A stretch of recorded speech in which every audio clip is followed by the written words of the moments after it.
पांचवें चरण के चुनाव प्रचार के अंतिम दिन समाजवादी पार्टी के कार्यकर्ताओं में जोश भरने सपा नेत्री डिंपल यादव गोंडा पहुंची,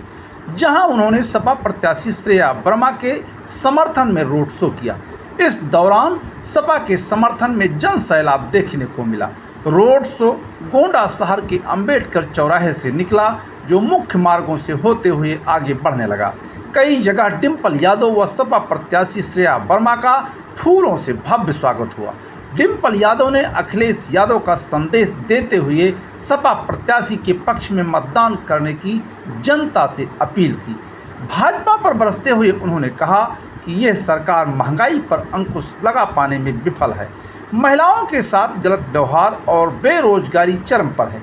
इस सरकार ने पहले ईडी और सीबीआई के माध्यम से बड़े नेताओं पर दबाव बनाया, उसी तरह अब जिला पंचायत सदस्य, क्षेत्र पंचायत सदस्य, नगर पालिका, नगर पंचायत अध्यक्ष, ग्राम प्रधान सहित आम जनता पर सरकारी तंत्र से दबाव बनाकर लोकतंत्र की हत्या करने पर तुली हुई है। उन्होंने कहा कि खुशी इस बात की है कि इनका सारा खेल जनता समझ चुकी है।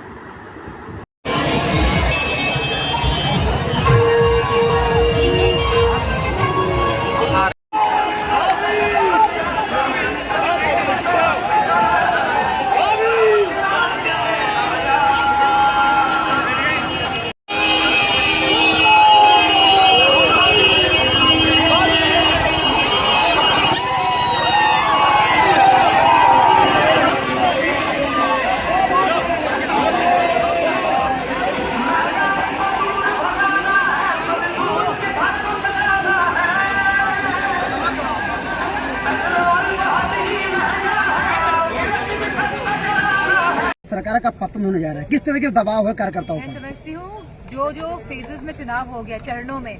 और जैसे जैसे चुनाव होता गया है, ये दबाव कहीं ना कहीं बढ़ रहा है, क्योंकि कहीं ना कहीं जो लोग 400 पार की बात कर रहे थे, शायद वो 200 पार भी ना हो पाए। और इसी के साथ जिस तरह बड़े बड़े नेताओं पर दबाव बनाया गया ईडी सीबीआई के माध्यम से, उसी तरह हमारे उत्तर प्रदेश में और जिलों में और गांव-गांव तक आपने दबाव बनाने की जो राजनीति का जो ये नया दौर शुरू किया है, जहाँ पे आप चेयरमैन, पूर्व चेयरमैन, जिला पंचायत सदस्य, पूर्व जिला पंचायत सदस्य, अध्यक्ष, पूर्व अध्यक्ष, मैं समझती हूँ प्रधान और पूर्व प्रधान तक को भी आप दबाव में लेकर जो वोट हथियाने की जो राजनीति का षड्यंत्र कर रहे हैं, मैं समझती हूँ जनता, लोग, जनार्दन सब जान गए हैं कि ये नकारात्मक राजनीति और जो लोकतंत्र को खत्म करने की कहीं ना कहीं साजिश चल रही है भाजपा के द्वारा, जो इनके सांसद क्योंकि अपने क्षेत्र में कोई काम करा नहीं पाए हैं, इसीलिए शासन प्रशासन का प्रयोग करने हैं। लेकिन खुशी इस बात की है कि अब पूरा समाज, सभी समाज हमारे देश के और सभी वर्ग और सभी युवा जिसमें है, जिसमें हमारी माताएं बहनें, हमारे जवान और हमारे किसान, मैं समझती हूँ आज तैयार हैं वोट डाल के परिवर्तन और बदलाव की ओर देश को ले जाने के लिए। मैम, अमित शाह जी गोंडा आए थे हाल ही में, उन्होंने कहा चुनाव हारने के बाद शहजादा कोट करते हुए अखिलेश यादव को उन्होंने कहा विदेश चले जाएंगे। आप समझ नहीं पा रहे, जो लोग 10 साल में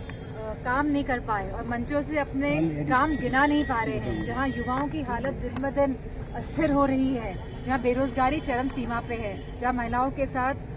जघन्य अपराध चरम सीमा पे है, जहां आप किसानों को वादा करके एमएसपी नहीं दे पाए,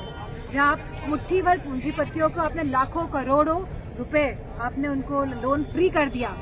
ऋण फ्री कर दिया आपने उनको, लेकिन वहीं आप किसानों की तरफ देख नहीं रहे हैं, वहीं आप महंगाई नहीं कम कर पा रहे हैं। तो मैं समझती हूँ इस बार जहाँ 10 साल बीत चुके हैं और जहाँ आप कहते थे युवा शहजादे, जो भी कहते हैं आप माननीय अखिलेश जी को और माननीय राहुल जी को, तो अब उनको भी समझ लेना चाहिए कि वो लड़के नहीं रहे हैं।